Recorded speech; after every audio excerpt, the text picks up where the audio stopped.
Милиция чакырсак эмне болот ал сен? Эми чакырыңыздар аны, чакырыңыздар милиция. Жок. Менин бир мыйзам нарушать этип атам. Жок, сен келип тиешелүү документ. Сурап атам, көргөзүп коесуз. Сага көргөзбөйбүз мына. Бияк режимный объект, сен даже киргизбейбиз азыр ичине керек Эмнеге болсо. коркутасыздар ага? Эмне көргөзөбүз сага? Бүт эле көрүп эле коет эле. Мен Кудайга шүгүр, мынакей айлык көтөрүлүп, Кудайга шүгүр, сиз иштеп жүргөндө канча эле, азыр канча, Кудайга шүгүр болуп атат. Мына азыр коллективдин баары ыраазы болуп. Жок, эми Кудайга шүгүр депчи 30 жыл ушуп келдик да, ушул сөз уже Кудайга деле өтпөй калды болуш керек. 30 жылдан бери эмнеге Кудайга Кыргызстанда бардык тармакта эми мына жаңылануу, жылыштар эми болуп баштап атат да. Жок, бул жерде 30 жылга чейин мен жок болчумун. Бир нерсени айтып берейинчи. 6000 сом айлык алган кезде бензин 38 сом болчу да. Эми мына айлык 23 000 сом болду, жетекчиники. Бияк 25 000 сом болду. Бензин ошо 38 сом бойдон калса, Кудайга шүгүр дейт болчубуз да. Эми бензин 85 болуп кетти. Каягына Кудай шүгүр. Кудай деле айтат да, мага шүгүр кылбай ызылдат этека дейт да.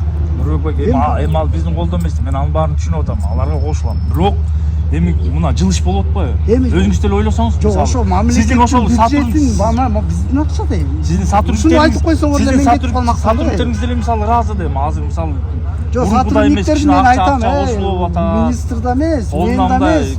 Президент удачный келип калган үчүн көтөрүлүп атат.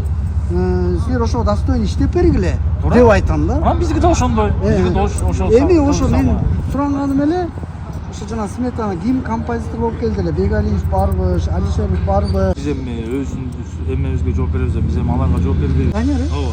Мисалы мен көрдүм. Момча бөлүнүптүр. Президент тарабындагылар эмне мынча акча бөлөсүңөр дебейм да. Мен просто эле көрөм да кетип калам, болду. Ой, мамлекетке президент сметага мен жооп бербейм. Биз жооп бербейбиз сметага. Иштегиле деп коем. Сметага биз жооп бербейбиз да. Адамча жетекчи катары, культуранын адамы катары эле сураганым. Нурбек эми биякта эми аны түшүнүп атабыз. Эми биякта биз дагы ар ким келген адамга баягы ар бир сметаны бергенге биз жок, албайм. Биз мисалы финансылык жооп бербейбиз. Көргөзө эле болсо. Биз эми көргөзгөнгө да болот. Жок, ооз экен. Аны дагы биз айта албайбыз. Бияктан сиз билесиз да. Сиз өзүңүз жетекчи болуп иштеп жүрөсүз.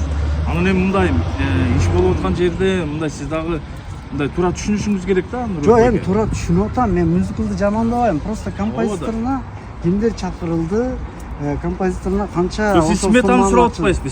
Сметада бул деген эми? Мен дагы ушундай музыкалык мектепти бүтүп, ушундай күбөлүк алып, консерваторияга тапшырып, ушул күбөлүк менен консерваторияны бүтүп, анан филармонияга кирип, консерваториянын диплому менен филармонияда музыка